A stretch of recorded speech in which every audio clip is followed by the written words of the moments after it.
নমস্কার। বাংলা সেরা গল্পে সবাইকে জানাই স্বাগত। শুরু করছি আজকের গল্প। আজ পড়ে শোনাব সুচিত্রা ভট্টাচার্যের লেখা গল্প মানুষ যেমন। তাহলে শুরু করি গল্প মানুষ যেমন। জনমন্ধ ছেলেটা একই জায়গায় বসে থাকে দিনভর। ওই যে ভাঙাচোরা প্ল্যাটফর্মখানা, তার গায়ে ওই যে গরিব মতন স্টেশন চাতাল, তার কোলে ওই যে কঙ্কালসার গোটা তিনেক সিঁড়ি, তারই একেবারে শেষ ধাপিতে কোনাটুকুন জায়গা নিয়ে বসে থাকে হাঁটু মুড়ে। হাড় লিকলিক হ্যাংলাপানা চেহারা, গায়ের রং সবজে বরণ, এক মাথা রুখা সুখা চুল। জন্মকালের নাম ছিল বারিন না হারিন কি যেন একটা। তা সে নামে এখন নিজের ঠাকুমাও ডাকে না তাকে।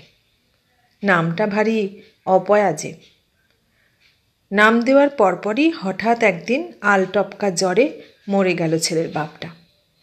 তারপর কটা বছর না যেতে সেই যখন সবে বুলি ফুটছে তার ঠোঁটে, তখন একদিন দুম করে পালালো তার মাটাও, দালালপুর হাটের এক কাপড় ব্যাপারীর সঙ্গে। সেই থেকে বুড়ি ঠাকুমাই অন্ধের যষ্টি হয়ে আছে। আর আছে রেবতী বৈরাগী। তার কাছে মন প্রাণীর সব কথা উজাড় করে দেয় বালক। অন্ধকার চোখ অন্ধকারে ভাসিয়ে রোজ একবার সাঁঝবেলায় প্রশ্ন করে, আজ তার দেখা পেলে গো ও ঠাকুর? রেবতী বৈরাগী তখন হয়তো সবে এসে বসেছে তাদের দাওয়ায়। প্রশ্ন শুনে রোজ একবার তার ডানা মেলা চোখ দুটো দুঃখ ব্যথায় ঝটপট করে ওঠে। ছেলেটাকে মিথ্যে বলতে প্রাণ চায় না, আবার সত্যি বলতেও হৃদয় কাঁদে। ভাঙা স্বরে উত্তর দেয়, পেলাম গো বটে। কি দেখলে? আজ দেখি সে পদ্ম হয়ে ফুটে আছে হরিণ দিঘির জলে। কোনো দিন বলে, গাঙের জলে ঢেউ হয়ে দুলছিল আজ, যেই না জোয়ার এলো। আমার কথা বললে তাকে? বলিনি আবার। দেখা হতেই বললাম, ছেলে তোমার পথ চেয়ে আছে গো বৌঠান, একবার গিয়ে দেখে এসো তাকে। বললে, যাব গো যাব, তাকে ছেড়ে থাকতে আমারও কি মন কাঁদে না? বললে এ কথা? অন্ধ ছেলের চোখ দুটো টিপ টিপ করে ওঠে। ছাই বরণ দুই মণি ওড়াউড়ি করে খাঁচাবন্দি পাখির মতো। কবে সে আসবে? আসবে আসবে, না এসে যাবে কোথায়? মায়ার ফাঁদে পৃথিবীটাই ধরা পড়ে আছে যে। রেবতী বৈরাগী ছেলেটার মাথায় হাত রেখে কথা ঘোরাতে চায়। এসো, আজ নতুন গান শেখাই তোমাকে। ছেলেটার চোখ তবু ছটফট করে মরে। ঘর বিভাগী বৈরাগীরও চোখ জ্বালা করে তাই দেখে। এমন একটা ছেলে ফেলে কি করে পালায় যে মানুষ? ভাবতে ভাবতে ধরা গলায় গান ধরে, ও সুখ কোথায় উড়ে যাস, নিজের বুকে খোঁজ করে দেখ। হেঁসেল থেকে ছেলের ঠাকুমা ডাকে, ও শতদল, সতুরে ভাত বেড়েছি, খাবি আয়। হ্যাঁ গো হ্যাঁ, বাড়ির নয় সুরের নয়, ছেলের এখন নাম হয়েছে শতদল। বৈরাগী ঠাকুরই নতুন করে রেখেছে সে নাম। শতদল থেকে শত সতু। তা ছেলেটা শতদলের মতোই ফুটে থাকে বটে সারাটা দিন, অমন একটা ভাঙা ফাটা ইটবালির জমিনটাতেও বসে থাকে একভাবে। কানের কাছে যখন তখন ভ্যান রিক্সা ভেঁপু বাজায়, মানুষজন কিচমিচ করে, হঠাৎ হঠাৎ কান ফাটিয়ে ডাক ছাড়ে আপ ডাউনের ট্রেন গাড়িগুলো স্টেশনের ভেতর থেকে। ভাঙা সিঁড়ির একটু তফাতে এক ফালি মেঠো ভূমিতে দাঁড়িয়ে এক বৃদ্ধ পিপুল। শাখা প্রশাখা তার এই যদি ছায়া পাঠালো, তো এই ঝনঝন রোদ। অন্ধ বালক সেই রোদ ছায়াতেই বসে থাকে একলা মনে, বসে থাকে আর সুরের মনে সুর ভাষায় ধুলো বাতাসে। আহা, কি ভাব সেসব গানে! যেমন তার কলি, তেমনি হৃদয়ের তার ছেঁড়া সুর। অংশুপতি কুণ্ডুর মতো ঘোর বিষয়ী মানুষটারও বুক কেঁপে ওঠে মাঝে মাঝে। বুকের দোলায় গোটা অঙ্গ দুলতে থাকে। তালপাতার পাখা থেমে যায় হাতের মুঠিতে। দাড়িপাল্লার আড়াল থেকে কখনো বা হাঁক দিয়ে ওঠে, আর একবার ধর দিকিনি সুরটা, ওরে ও শতদল। অন্ধ ছেলে থমকায় দু এক পালক। পোটলায় বাঁধা পান্তার বাটিখানা হয়তো বা খুলতে গিয়েও সরিয়ে রাখে পাশে। কোন গানটার কথা বলছো গো জ্যাঠা? আরে এই তো গাইলি একটু আগে। ও, থমকানো মুখে হাসি ফোটে ধীরে ধীরে, ফুল ফোটার মতো। সরু গলার লম্বা শিরা দুটো নেচে ওঠে সেই সঙ্গে। বুকের গাঙে আসছে তুফান, ওমন নৌকো বাঁধবি চল। হা হা, রেবতী বৈরাগী এক একখানা গানও বাঁধে বটে। ওমন নৌকো বাঁধবি চল। অংশুপতি মাথা দোলায়। ছন্নছাড়া বৈরাগীটা নিজেই যেন এক সুরের আকর। নিজের তালে গান বাঁধে, নিজেই সুর বনে তাতে। তারপর সে গান যত্ন করে বিছিয়ে দেয় কানা ছেলের কণ্ঠে। অংশুপতির বুকের মাঝখানটা কেমন গুড়গুড় করতে থাকে। কোনোদিন পাল্লায় মাল তুলে বাটখারা দিতে ভুলে যায়। বাটখারা চাপায় তো মালের কথা মনে থাকে না। খদ্দের তাগাদা দেয়, কি হলো কুণ্ডুরপো, মাল মাপো। অংশুপতি সম্বিতে ফেরে ঝটপট। খদ্দেরের হাতে মাল দেবার সময় সে 3 বার করে পয়সা গুনে নেয়। ভাবের ঝোঁকেও বিষয়বুদ্ধি হারায় না কখনো। খদ্দেরের শিশি থেকে গড়িয়ে আসা তেলটুকুও কাঁচিয়ে তোলে নিজের তেলের টিনে। বাইরে সাইনবোর্ডে খড়িমাটি দিয়ে লিখে রেখেছে, আজ নগদ কাল ধার। তা এহেন অংশুপতিকে কাজে ভোলায় আর একজনও। সে হলো গিয়ে রাজকুমারী। রাজার কন্যে নয়, একেবারেই আধ বুড়ি, আধ পাগলি মেয়ে মানুষ একটা। থাকে নাকি সেই গঞ্জের বাজারের পিছন দিকে, 2 হাত সমান এক হোগলার চালার নিচে। এক সময় নাকি ঘর বাঁধা ছিল তার মহকুমা শহরে। নিত্যদিন খদ্দের আসত সেখানে, বড় বড় চাই সব, দারোগা, মহাজন, আড়তদার। সন্ধে নামলেই ঘরের বাতি জ্বালিয়ে সেজে গুজে শুধু বসে থাকো রানীর মতো, আর রাত পোহালে পয়সা গুনে বাক্সে তোলো। সেসব ভরা বাক্সগুলো কি করে যে শূন্য হয়ে গেল একে একে। রোগেই গেল সেসব, নাকি ভোগে?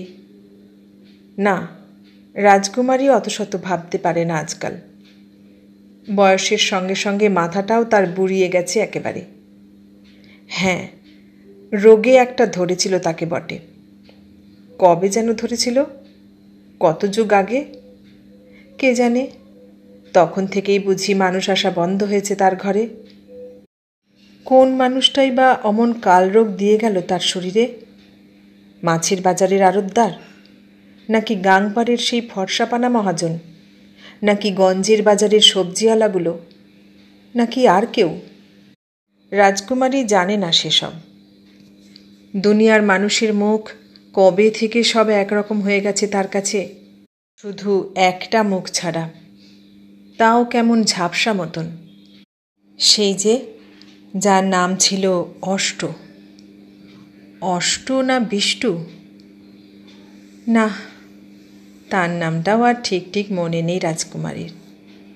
মনে আছে একটা শুধু মুখের আদল, লম্বা পানা, বড় বড় চোখ। মহকুমার গলিটাতে একটা বুড়ি মেয়ে মানুষের কাছে রেখে দিয়ে মুখটা তাকে বলেছিল, ভয় নেই রে কুসমি, মাসির কাছে টুকুনখানিক থাক, আমি এই গেছি আর এসছি। নাম তার মনে নেই, মুখ আবছা। শেষ কথা কটাই শুধু স্পষ্ট আজও আধা পাগল মেয়ে মানুষটার কাছে। কথা কটা মনে পড়লেই বুক কেমন হু হু করতে থাকে এতদিন পরেও। গলগলিয়ে কান্না আসে কুশ্মীর। থুরি, কুশ্মী না, রাজকুমারীর। কান্না ক্রমেই গান হয়ে যায় গলায়। মেয়ে মানুষটা তখন কাঠির মতো শরীর দুলিয়ে নিজেকেই যেন ভ্যাং যায়। নাগর আমার কাঁচা পিরিত পাকতে দিল না, সে আসবে বলে কথা দিয়েও কেন এলো না। অংশুপতি কুণ্ডু অবশ্য এত বৃত্তান্ত জানে না কিছুই, যেমন জানে না চায়ের দোকানি হারু পাত্র কিংবা ভ্যান রিক্সাওয়ালা বংশী বিশুদ্ধল। মেয়ে ছেলেটাকে নিয়ে বিনি পয়সায় মজা লোটে তারা সকলেই। যখন তখন যেমন খুশি কোনো একটা স্টেশনে নেমে পড়ে রাজকুমারী। নামলেই হলো আর কি। এতটুকুন হাকুচ কালো খয়াটে শরীর, খসখসে খড়ি ওঠা গায়ের চামড়া, মাথার চুল সন্ন্যাসীদের জটার মতো, তাতে আবার পুরনো এক টুকরো লাল ফিতের ফুল। কবেকার এক রং জ্বলা ডেকরান শাড়ি কুঁচি দিয়ে পরা, তোবড়ানো গালে লাল রং মাখে, ঠোঁট রাঙায় তেলাকুচোর ফল দিয়ে, কোটর বসা চোখে ধ্যাবড়া করে কাজল টানে। কাজল টানে নাকি চোখ দুটো অমনি মসি লেপা? অবশ্য ওইটুকুন না সাজলে লোকে দুদণ্ড তাকাবে কেন তার দিকে? না সাজলে নাচ জমবে কীভাবে? না নাচলে পয়সা নেই, পয়সা না পেলে ভাবতে গেলেই পেটের নাড়িগুলো খিদেতে দাপাদাপি করতে থাকে রাজকুমারীর। হুটপাট বেরিয়ে পড়ে ধুলো কাদা মাখা ঝুপড়ি থেকে। এরপর এখান থেকে সেখান যায়, এ স্টেশন থেকে ও স্টেশন। পেটে যেদিন দানাপানি পড়ে দুটো, তো সেদিন সেই মুখটাকে খুঁজে মরে ঘোলাটে চোখে। আজও, এতকাল পরেও অভ্যেস। লোকে শুধোয়, কি দেখিস রে মুখের দিকে আমার ফ্যাল ফ্যাল করে? বুড়ো ভেড়ার মতো হলদেটে চোখের মণি দুটো তখন চিকচিক করতে থাকে। তোরেই খুঁজি নাগর আমার, যে বন গেল তোরেই খুঁজে, বলেই নাচতে শুরু করে। ডান হাতে কাপড়টাকে ঘাগরার মতো ফুলিয়ে ঘুরে ঘুরে নাচে। তবে তেমনভাবে আর নাচতে পারে কদিন বা। উপসী পেটে নাচ জমে না যে। নাচতে গেলে হাঁপিয়ে পড়ে। কালোকুলো শরীরটা হাঁপায় তখন হাঁপড়ের মতো। খিদেতে চোখ ঝিম মেরে আসে।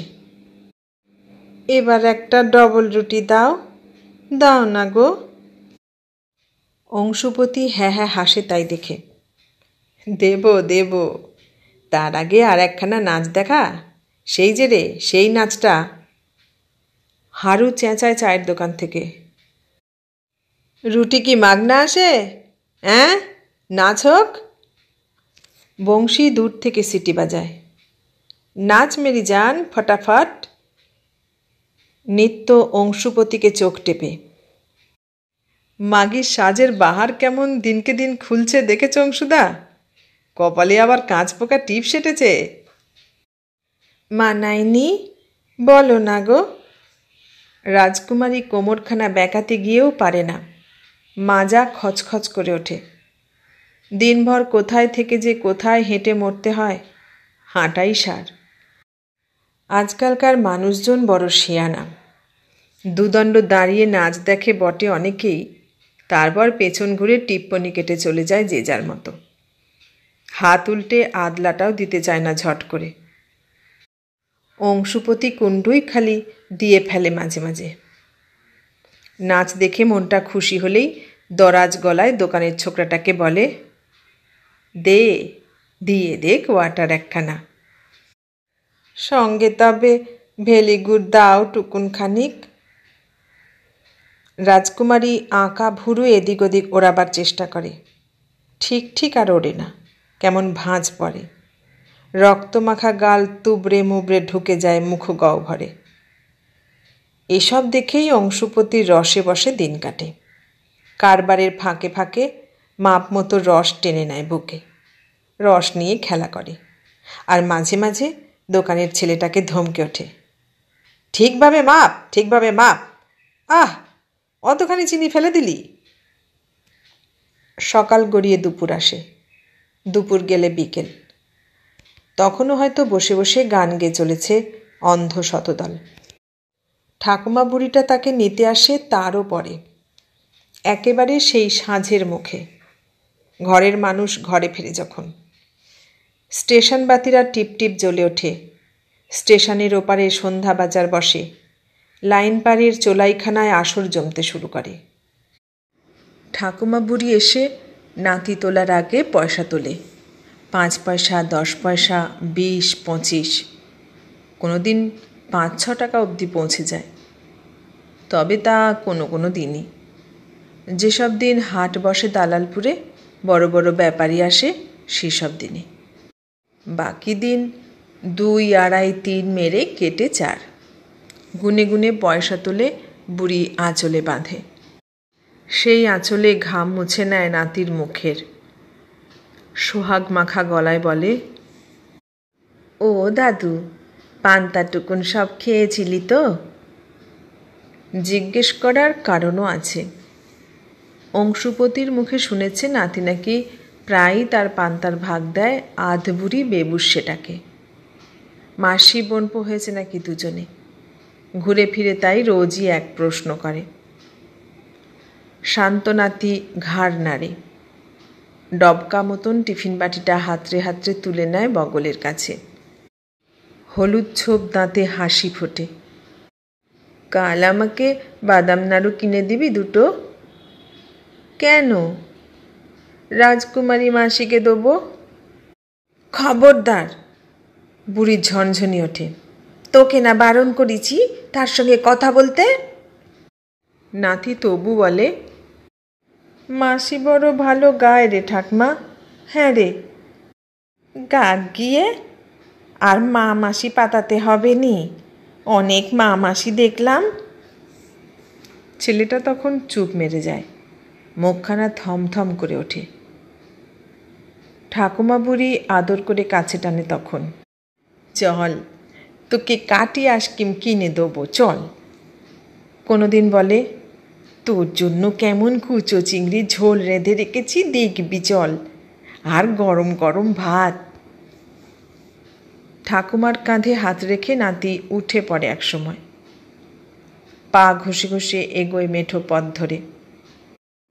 যতদূর চোখ যায় দুধারে শুধু ধানভূমি আর খোলা আকাশ আর ছড়িয়ে থাকা গাছগাছালি। সেসব পেরিয়ে মাইল 1.5 হাঁটলে তবে দুধ কুমড়ো গাঁয়ের পূব কোণে বুড়ির ছোটোখাটো ভিটে।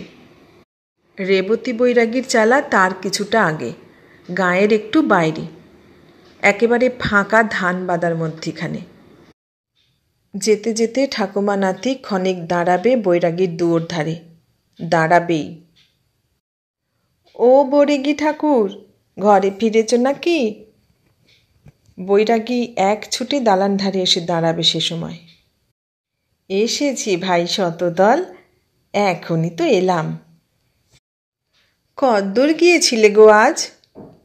সে অনেক দূর, নদী পেরিয়ে নৌকো বেয়ে সোনাবাঁধ, সেখান থেকে গাঁজির গা, ইচ্ছেপুর।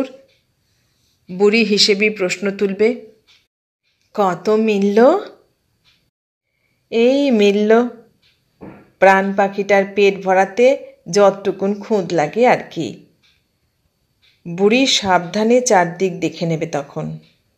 না, ধারে কাছে কেউ তেমন নেই। ভাঙা ঘরের চাল উড়িয়ে উদম বাতাস ঘুরছে শুধু। সেই বাতাসে স্বর মিলিয়ে প্রায় দিনই ফিসফিস করে উঠবে বুড়ির গলা, সতু আজ মোটে 2 টাকা রোজগার করেছে গো ঠাকুর, 2 মুঠো চাল ধার যদি দাও। বৈরাগী নির্মল হাসবে তখন। তার চাল বিনা বুড়ির যেন জল ফোটে না। হাসতে হাসতে বলবে, ঘরে যাও গো মাসি, আমি আসছি। শতদল এত কথা শুনেও শোনে না যেন। বৈরাগীকে দেখলেই মন তার ডানা ঝাপটাতে শুরু করে দেয়। আজও কি তার মাকে দেখতে পেয়েছে ঠাকুর? কি হয়েছিল আজ মা? সোনাবাঁধের মাছরাঙা না গাজীপুরের রোদ্দুর? ভাবতে ভাবতে আধার নামা আকাশে পাঠিয়ে দেবে জ্যোতিহীন চোখ দুটোকে। তারারা তখনও সব ফুটেছে কি ফোটেনি। ঝিমঝিম বাতাস দুলছে নিম সজনের ডালে। পৃথিবীর চোখে ঘুম নামছে। সেই তন্দ্রা তন্দ্রা ভাবটুকু ছেড়ে তখনই হয়তো হঠাৎ উড়ে যাবে কোনো একলা পাখি, ঘরে ফিরতে দেরি হয়ে গেছে যার। পাখিটাকে শতদল দেখতে পাবে না, শুধু শুনবে তার ডানার শব্দ। শব্দটুকু বুকে নিয়ে ঘরে ফিরবে চুপচাপ। বাঁশের খুঁটিতে হেলান দিয়ে নিঝুম বসে থাকবে, অপেক্ষা করবে আর একটা শব্দের, বৈরাগী ঠাকুরের পায়ের শব্দ। তারও পরে রাত আরও গভীর হলে অংশুপতি কুণ্ডু ঘরে ফেরার পথে রোজ একবার শুনতে পাবে দুই গায়কের গলা। গায়ক নয়, দুই ভাবের ভাবুক ভাবের রসে মজে আছে। যেদিন অংশুপতি লাইনের ধার থেকে দু এক পাত্র চড়িয়ে আসে গলায়, সেদিন একবার করে দাঁড়ায় শতদলের ঘরের সামনে। মাতাল গলায় সুর আনতে চেষ্টা করে, পারে না। রাত গড়িয়ে চলে। দিন তো আসে রোজই, নিয়ম করে, রোজই চলে যায়। তবু তার মধ্যে এক একদিন কেমন অন্যরকম হয়ে যায়, আচমকাই। আচমকা আশ্চর্য কোনো ঘটনা ঘটে যায় এক একদিন, যেমন আজই হলো। কাজ ভুলে অংশুপতি হতবাক চেয়ে রইল অনেকক্ষণ। কথা ফুটল তারও অনেক পরে। তুমি নয়ন বৌঠান না? চিনতে পেরেছ তাহলে? নয়নতারা আলগাভাবে ঘোমটা সরালো কপাল থেকে। এক মাথা মেটে সিঁদুরে জলজল করছে সিঁথি, টকটকে লাল এতখানি চাকতি টিপ কপালে। প্রথমটা চিনে উঠতে অসুবিধে হয় বইকি। কি ছিল কি হয়েছে এই কবছরে? কবছর যেন 4 না 6। সেই রোগা ভোগা চেহারাই আর নেই নয়নতারার। ভরাট স্বাস্থ্যে টসটস করছে শরীর। গায়ের রং ফর্সা আগের থেকে, দেখলেই বোঝা যায় দিব্যি সচ্ছলতায় আছে। থাকবে নাই বা কেন? নতুন স্বামী দোকান দিয়েছে মহকুমা শহরে, হাটে ঘাটে আর ঘুরে বেড়ায় না। শাড়ি ধুতির সঙ্গে জামা প্যান্টের কাপড়ও নাকি রাখছে আজকাল দোকানে। এত খবর অংশুপতি পায় গঞ্জের নটবর হাজরার কাছ থেকে, নিজের দোকানের মাল তুলতে গিয়ে। তার কাছেই শোনা নয়নতারা নাকি আরও 2 ছেলের মাও হয়ে গেছে ইতিমধ্যে। তারা কেউই কানা খোঁড়া নয়। কথাটা মনে পড়তেই অংশুপতি আর চোখে একবার দেখে নিল সিঁড়িতে বসা দুঃখী ছেলেটাকে। দড়ি বাঁধা সস্তা দামের একটা প্যান্টালুন মাত্র পরনে, খোলা গায়ে প্রকট বুকের খাঁচা, তেলবিহীন চুল রুক্ষ কাঙাল। অংশুপতির 2 ভুরু জড়ো হলো। এতদিন পর এদিকে কি মনে করে? কেউ যেন শুনতে না পায় এমনভাবে ফিসফিস করল নয়নতারা। অধিক পানে আসো তো বলি।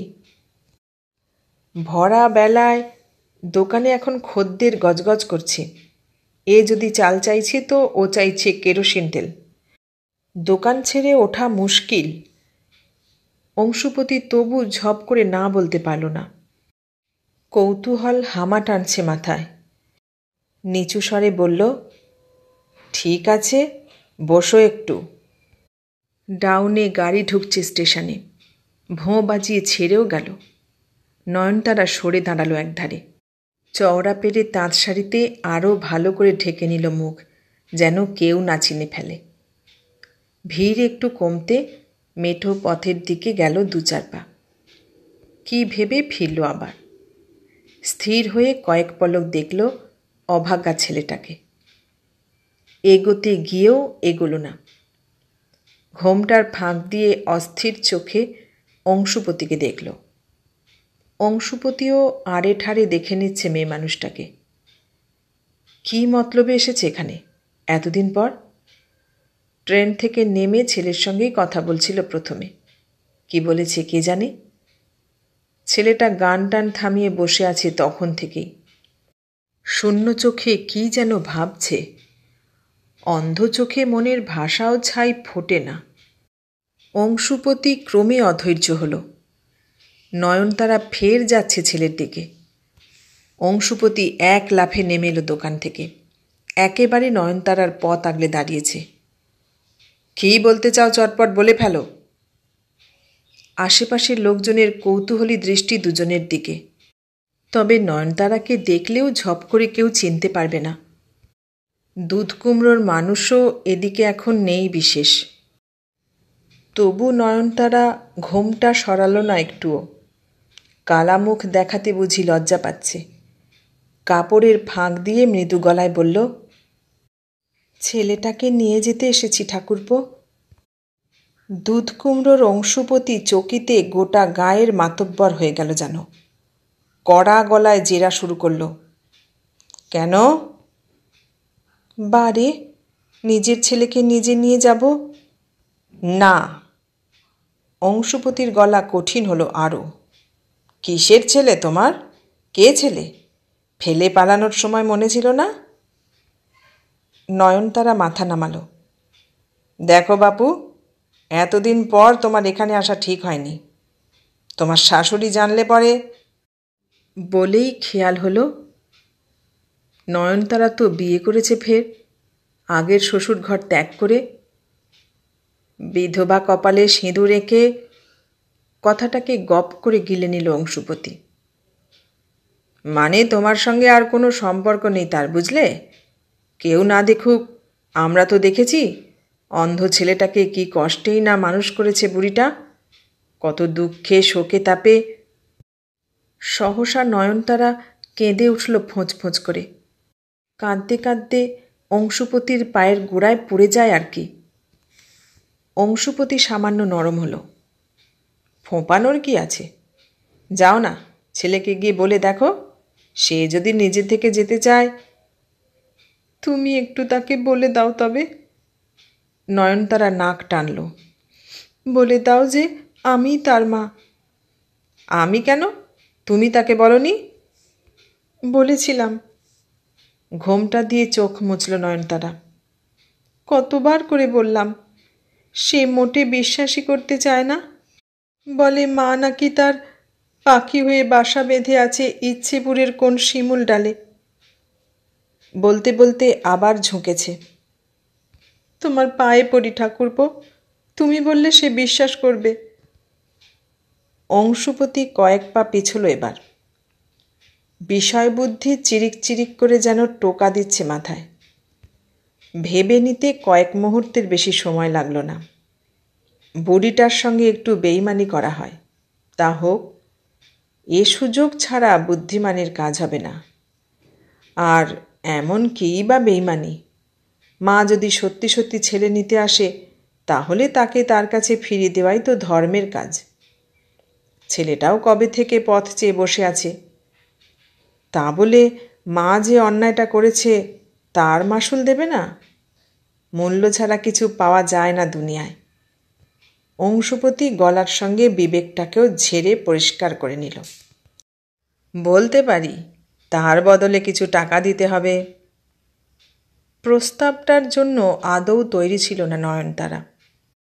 হুট করে তাই উত্তর করতে পারল না কোনো। ঘোমটার জন্য মুখের ভাবও তার বোঝা যাচ্ছে না। অংশুপতি আরও ভালো করে গলা ঝাড়ল। ভাবো, ভেবে দেখো, আমি ছাড়া এ চত্বরে আর কেউ চেনে না তোমাকে। তোমার নিজের পেটের ছেলেও না। যারা চেনে তাদের কাছে যদি যেতে চাও যেতে পারো। দেখো গিয়ে গায়ে, তারা যদি তোমায় পুজো আচ্চা করে ছেলে কোলে তুলে দেয়। অংশুপতি এক দৃষ্টে তাকিয়ে আছে ঘোমটার দিকে। ঘোমটা না ফাতনা, নড়ে না চড়ে না। অংশুপতির চোখ জলজল করছে আশায়। শেষে ফাতনা ডুবল। কত দিতে হবে? অংশুপতি ঢোক গিলল। 500। 500? নয়নতারার গলা কেঁপে গেল। ঠিক আছে, অন্তত 300 দাও। নয়নতারা মাথা দোলালো। খুব বেশি চিন্তার অবকাশ নেই। আজ সে ছেলে নিয়ে যেতেই এসেছে। এ কটা বছর গুমড়ে গুমড়ে মরেছে শুধু, সাহস করে আসতে পারেনি কিছুতেই। শেষে ঘরের মানুষটা ভরসা দিতে ডান হাতে ঘোমটা ধরে অংশুপতির দিকে সোজাসুজি তাকালো। অত তো কাছে নেই। কত আছে? কত আর, এই 50 মতন। মাত্র? তোমার তো এখন রমরমা অবস্থা। অংশুপতির ঠোঁট বেঁকালো। অত কমে হবে না। ছেলে ফেরত নেবে, পাপ কাজ করাবে আমাকে দিয়ে। ঠিক আছে। নয়নতারার মুখ ঘুরল অন্ধ ছেলের দিকে। 2-4 দিন পরে এসে বাকিটা দিয়ে যাব। তাহলে তখনই নিয়ে যেও। দোকানের সাইনবোর্ডটার দিকে তাকালো অংশুপতি। মনে রেখো, এখান থেকে ছেলে নিয়ে যেতে হলে ওই 300ই শেষ কথা। নয়নতারা তবুও নিথর দাঁড়িয়ে রইল। কিছুক্ষণ পর মন্থর পায়ে হাঁটতে লাগলো স্টেশনের দিকে। সিঁড়ি দিয়ে ওঠার সময় ছেলের সামনে দাঁড়িয়ে পড়ল। উবু হয়ে বসে খানিক আদর করল ছেলেকে। নিচু গলায় বলল কিছু। তারপর আশেপাশের লোকের চোখ বাঁচিয়ে 50 টাকার নোটখানা গুঁজে দিল ছেলের ছেঁড়া কাঁথার নিচে। সাঁঝবেলাতে নাতিকে নিতে এসে হাউমাউ করে উঠল ঠাকুমা বুড়ি। ওরে ও অংশুপতি, অংশুপতি রে, দেখে যা কি সর্বনাশ হয়েছে। অংশুপতি দোকান থেকে নিতান্ত নিরীহ মুখে নেমে এলো। কি হয়েছে মাসি, চিল্লাচ্ছ কেন? চিল্লবো না, এই দেখ কি হয়েছে। সতু বলছে তার মা হারামজাদি আজ নাকি এসছিল। এই দেখ, গোটা একটা 50 টাকার নোট দিয়ে গেছে তাকে। তাই নাকি? অংশুপতি আরও অবাক ভাব আনল মুখে। কখন এসেছিল? কই, আমার চোখে তো পড়েনি। আমি দেখেছি, আমি। হারু দমকা হওয়ার মতো চিৎকার করে উঠল চা দোকান থেকে। তুমিও তো কতক্ষণ গুজগুজ করলে তার সঙ্গে। তুই চুপ কর তো। অংশুপতি জোরে ধমকে উঠল। সে কেন সতুর মা হতে যাবে? আমি তো তাকে চিনি। সে হলো ওই দালালপুরের মণ্ডলদের নতুন বউ। ওর দাদা ছিল আমার ন্যাংটো বেলার বন্ধু। হ্যাঁ গো মাসি, বংশী সায় দিল।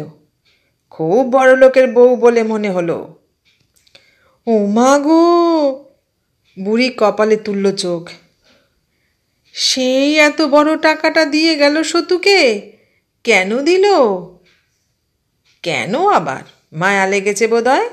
তোমার নাতিকে দেখলে কার না মায়া জাগবে। নিখুঁত অভিনয়ে দিব্যি বুড়িকে ভুলিয়ে ফেলল অংশুপতি।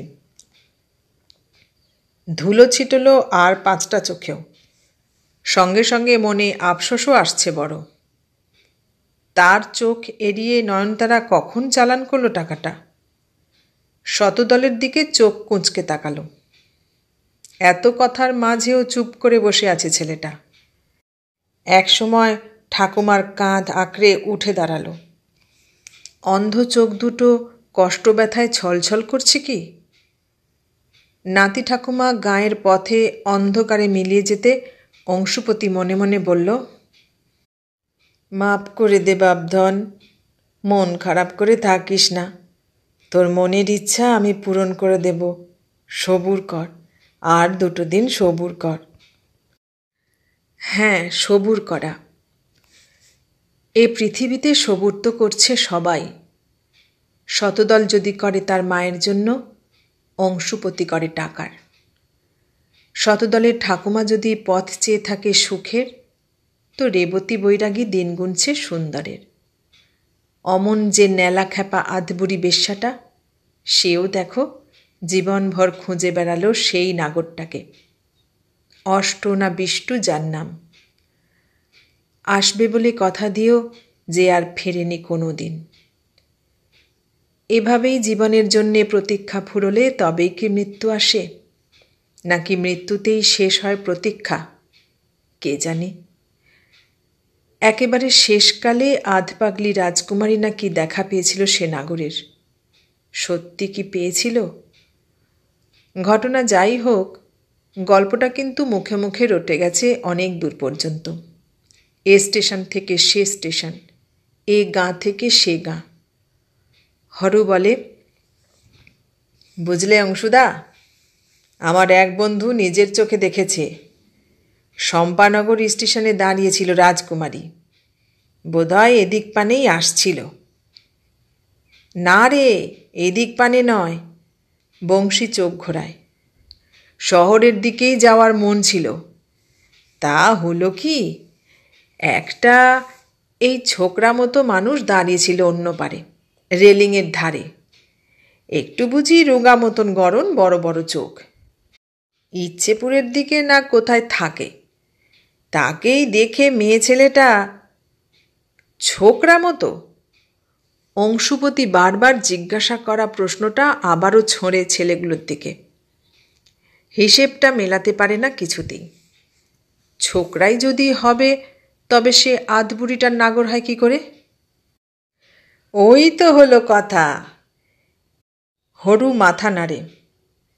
এই না হলে বলে পাগলের বেরেন।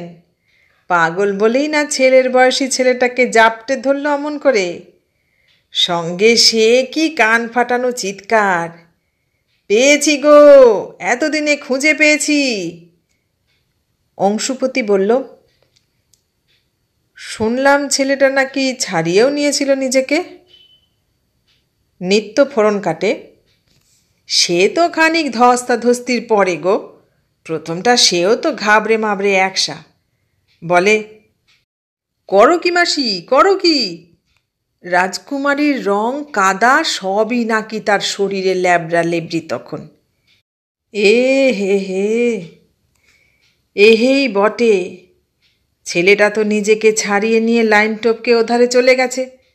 রাজকুমারীও তাকে তাড়া করতে করতে একেবারে রেল লাইনের মধ্যেখানে। কিসে কাটা পড়ল, আপে না ডাউনে? আপেই বুঝি। না না, ডাউনের গাড়ি ছিল। অংশুপতি মুখটাকে করুণ করে। মেয়ে মানুষটা বড় মজা দিত গো এসে। রুটিটা গুড়টা চাইতো। বলতে বলতে হয়তো বা কোনো খদ্দেরের কাছ থেকে পয়সা নিতে ব্যস্ত হয়ে পড়ে। সন্ধ্যের মুখে এখন রোজই একবার করে শোক সভা বসছে রাজকুমারীর জন্য। অংশুপতির আম কাঠের তক্তাটাতে এসে জড়ো হয় সকলে। টাটকা টাটকা মারা গেলে মানুষ তাকে স্মরণ করবে না দুটো দিন? টাটকাই তো। সেই যে সেদিন নয়নতারা এলো, তার পরের পরের দিনই তো মরল রাজকুমারী। তারপর আর কটা দিনই বা গেছে। শুক্রটা বাদ দিলে শনি রবি সোম 3 দিন। সভা করতে করতে অংশুপতি মাঝে মাঝে ভাঙা সিঁড়িটার দিকে তাকিয়ে বড় শ্বাস ফেলে। কদিন ধরে শতদলটাও আর আসছে না। সেই যে সেদিন কানে কানে কি বলে গেল নয়নতারা, তারপর থেকে ছেলের ধুম জ্বর। কালকে দালালপুরে ডাক্তারের কাছে নিয়ে গিয়েছিল রেবতী বৈরাগী। বৈরাগীকে এখন একটু আধটু এড়িয়েই চলছে অংশুপতি। যে যাই বলুক, লোকটা চোখের দিকে তাকিয়ে মিথ্যে কথা বলতে পারা যায় না। 5 জনের 5 কথার মাঝেও অন্যমনস্ক হয়ে পড়ছে অংশুপতি। নয়নতারা পরদিনই সন্ধ্যার সময় এসেছিল আবার, গোপনে ওই পিপুল গাছতলায়। আজ এই এনেছি ঠাকুরপো, বাকিটা সামনে হপ্তায় দেব। অংশুপতি ট্যাঁকে গুজেছে সেই টাকা। ছেলের জ্বরের কথা ইচ্ছে করেই বলেনি, বললে আবার কি অনর্থ করে ফেলে। অংশুপতির দোকান ছেড়ে বেরিয়ে পড়ল। নিজের মনটাও কদিন ধরে কেমন যেন তাল বেতাল দুলতে শুরু করেছে। কিছুতেই বাগে রাখা যাচ্ছে না। কোমর চেপে অংশুপতি আর ভাঙল শরীরের। দেখা দেখি হারুও উঠে দাঁড়িয়েছে। আরে অংশুদা, আজ এত তাড়াতাড়ি ঝাঁপ নামাচ্ছ? ভাল লাগছে না। অংশুপতি হাই তুলল বড় করে। গাটা কেমন ম্যাজ ম্যাজ করছে। বুঝেছি, এখন বুঝি লাইনের ধারে যাবে? অংশুপতি জবাব দিল না। কাজের ছোঁড়াটাকে দোকান বন্ধ করতে বলে এগোতে থাকলো পায়ে পায়ে। গলাটা সত্যিই সুরসুর করতে শুরু করেছে। প্রায় 3 দিন হলো একদম গলা ভেজানো হয়নি। কেন যে হয়নি? গভীর রাতে টইটম্বুর মাতাল অংশুপতির গলা শোনা গেল মেঠো রাস্তায়। চুরচুর হয়ে ঘরে ফিরছে। যেতে যেতে রেবতী বৈরাগীর দুয়ারের ধারে দাঁড়ালো কয়েক মুহূর্ত। আধবোজা চোখে তাকালো অন্ধকার কুঁড়েটার দিকে। বৈরাগী ঠাকুরের সঙ্গে দুটো কথা বলার দরকার। টলমল পা আবার এগোলো। শতদলদের বেড়ার ধারে পৌঁছেও কি ভেবে দাঁড়িয়ে রইল চুপচাপ। মাটির দাওয়া থেকে বৈরাগী ঠাকুরের গলা ভেসে আসছে। সেই গলার সঙ্গে তাল রেখে সরসর শব্দ তুলছে খেজুর পাতা। অন্ধকার বহে যাচ্ছে স্রোতের মতো। একটু ঝুঁকে অংশুপতি উঁকি দিল ভিতরে। তালপাতার চাটাইয়ের উপর শুয়ে আছে অভাগা ছেলেটা। মাথার ধারে রেবতী বৈরাগী, পায়ের কাছে বুড়ি ঠাকুমা। টিমটিম এক টেমি জ্বলছে 3 জনার মাঝখানে। ক্ষীণ আলোতে 3 জনই কেমন ছায়া ছায়া। অংশুপতি দুহাতে চোখ ঘষল। নয়নহীন ছেলে জ্বরে বেহুঁশ। এই বেলা কথাটা সেরে ফেলা যায়। গলা খাঁকারি দিল জোরে। সঙ্গে সঙ্গে ঘুরে তাকিয়েছে বৈরাগী। কে কে ওখানে? অংশুপতি পা বাড়াতে গিয়ে মারিয়ে ফেলল একখানা শুকনো পাতার স্তূপ। মচমচ শব্দ উঠল। আমি বটে, অংশুপতি। আরে আরে, ভেতরে এসো। না, ঘরে ফিরছি। তুমি একটু বাইরে এসো দেখি। বৈরাগী উঠে বেড়ার ধারে এসে দাঁড়িয়েছে। খানিক তফাতে অংশুপতি। মাঝখানে চাকা চাকা আঁধার। অংশুপতির মাতাল হাত সেই অন্ধকার সরানোর চেষ্টা করল প্রাণপণে। সেদিন সতুর মা এসছিল আমার কাছে। আস্তে আস্তে বলো। বৈরাগী নিজেই অন্ধকার ভাঙল। ওরা শুনতে পাবে। পাকগে, তাতে আমার কি? তোমাকে বলতে হবে না। বৈরাগী মাথা দোলালো। আমি সব খবর রাখি। নয়ন বৌঠানের সঙ্গে আমার পেরাই দেখা হয়। তাহলে? অংশুপতির গলা চড়ল সামান্য। তাহলে ছেলেটাকে মিছে কথা বলো কেন? পদ্ম হয়ে ফুটে আছে, পাখি হয়ে গাছে আছে, গাছে দোলে, দোল দোল। বলতে বলতে টোলে প্রায় পড়ে যাচ্ছে। বৈরাগী তাড়াতাড়ি ধরে ফেলেছে তাকে। নরম চোখে হাসছে। ছেলেটাকে মেরে ফেলতে চাও অংশু ভাই? কেন? মরার কি আছে? মায়ের ছেলে মায়ের কাছে যাবে। স্বপ্ন চলে গেলে ছেলেটার আর রইল কি? বৈরাগী একদম নিচু গলায় ফিসফিস করে উঠল। স্বপ্ন নিয়ে যে কদিন বাঁচে মানুষ, সে কদিনই তো সত্যিকারের বেঁচে থাকা গো। কথাটা গিয়ে কোথায় যেন ধাক্কা মারছে। নেশা ছুটে যাচ্ছে অংশুপতির। বৈরাগীর হাত ছাড়িয়ে ধীরে ধীরে হাঁটতে শুরু করল। অন্ধকার ডিঙিয়ে হাঁটছে থপ থপ। কথাটা মন্দ বলেনি বৈরাগী। থাক তবে। নয়নতারাও অপেক্ষায় থাক। ছেলের মতো, ছেলের স্বপ্নের মতো। টাকাটা তাকে ফিরিয়ে দিলেই হবে। সাপুইদের পুকুর পাড় অবধি গিয়ে ধপ করে বসে পড়ল পাড় মাতাল মানুষটা। জলের গায়ে ওটা কার মুখ? রাজকুমারীর না? ভেসে উঠছে, মিলিয়ে যাচ্ছে। কাল কি হবে কে জানে। তবে এখন হঠাৎ গান আসছে অংশুপতির বুকে। আশ্চর্য! ঘাসের ওপর ধেবড়ে বসে মানুষটা হেঁড়ে গলায় গান ধরেছে। বুকের গাঙে আসছে তুফান। গাইতে গাইতে হু হু করে জল নেমেছে ঘোর বিষয়ীর ঘোলাটে চোখ বেয়ে। আকাশ থেকে জলের বুকে ঝুঁকে পড়ে রাতের তারাগুলো মন দিয়ে শুনছে সেই গান।